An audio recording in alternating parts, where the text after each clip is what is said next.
Can you give us some insights of advanced manufacturing on the coast and obviously all the great work that you're doing and MIF's doing? Yeah, sure, thanks, mate. So I'll speak to this as best I can, both from an MEF's perspective, which of course industry group, so we have a lot of engagement with a lot of different manufacturers across the coast, but also from my day job, which is chief engineer of an autonomous air taxi startup. And we've hired about 15, 16 people over the last few months, which has been heavy, but it's fine. We haven't died, so that's a good start. I think we published a 32-page report, which is great if you want to go to sleep, about the macroeconomic condition of the Sunshine Coast from a manufacturing perspective. There's about 1,500 manufacturers here on the coast now. They employ about 10,000 people. Our region, when you normalise the data on a per capita basis, our region, our sleepy little, retirement village tourist trap is going to overtake Queensland on a per capita basis in about 3 years by the number of manufacturers that we have in our region, how many people they employ, how much they export, how much they output from a revenue perspective. We're on par to take them over soon, and that really needs to continue, and advanced manufacturing is really going to be the thing that drives a lot of that. What we do see in the data is that our productivity per worker is not going up on a state basis or locally as much as it needs to. It's pretty stagnant, and that's because on the whole, Australia's ability to adopt new technologies in manufacturing is not as good across the board as it must be. Like it has to be. So companies like Kilcoy Global Foods, and Bevan's sitting over there, those guys are killing it. They just opened a new facility in Caloundra West, Caloundra South, Coolwa Park area, 200 people, highly automated.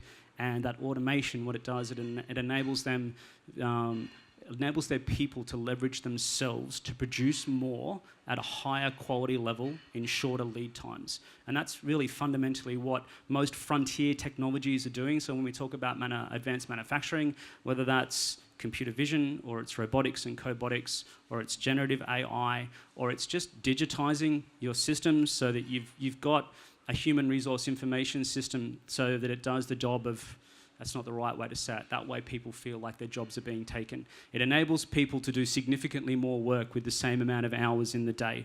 It's a great tool for them to leverage them. And we have to get our heads around that. Most of the time people are like, oh, don't do automation, that's taking jobs away. The people don't exist. We don't have them. And when trying to bring them here, as you guys know, it's really, really hard. There's nowhere for them to live, right?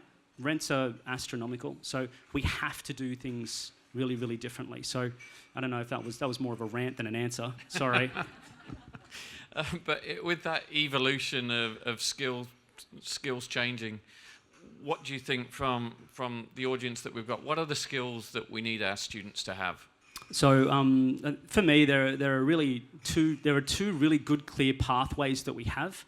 One of them is being a mechatronics engineer, which is taught at UniSC, mostly out of Moreton Bay. And the other one is the Diploma of Applied Technology, which Mr. Gates over there teaches down at Eagle Farm. I hope we get more of that up here.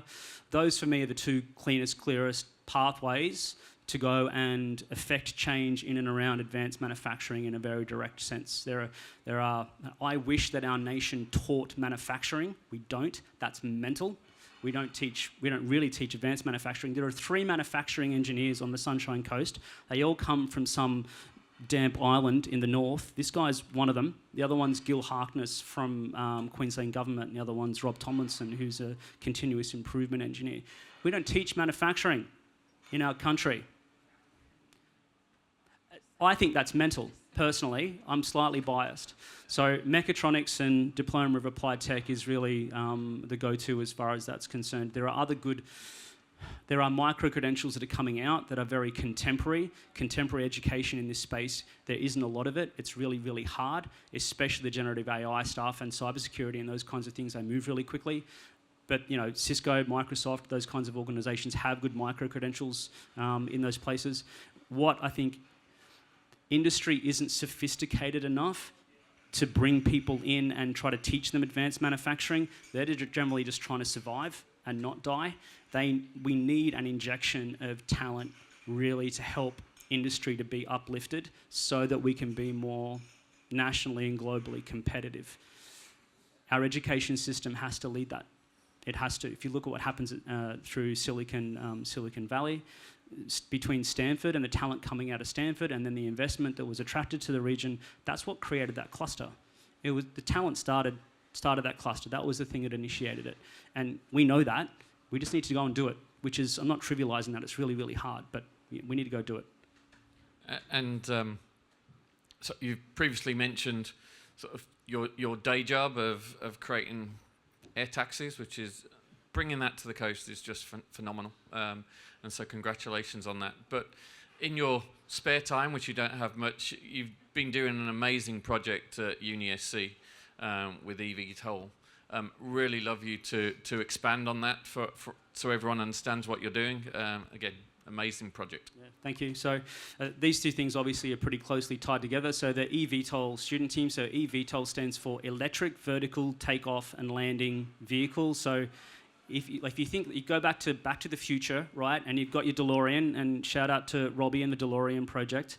But when Doc, went to the future, and then the wheels folded up under, and it's got the thrust vectoring and all this kind of stuff, that's kind of like an air taxi, right? You don't really need a road at that point. You can just up and off you go. So that's basically what we're talking about. You have an app on your phone, and you say, I'm in Maroochydore CBD, and I want to go to Brisbane CBD, and this thing comes and lands in front of you, and you jump in it, and then you kick back, and you put some music on, or you bring your laptop out, and it flies you to Brisbane CBD in around about 20 minutes, and it costs you $50 to $100, and you get out and you go about your business.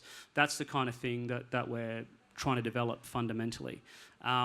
So there's obviously the commercial approach to that, which is what we're doing with Fate Corporation. It's F-A-I-T, not F-A-K-E. My enunciation on it is not as good as it could be. I apologise for that.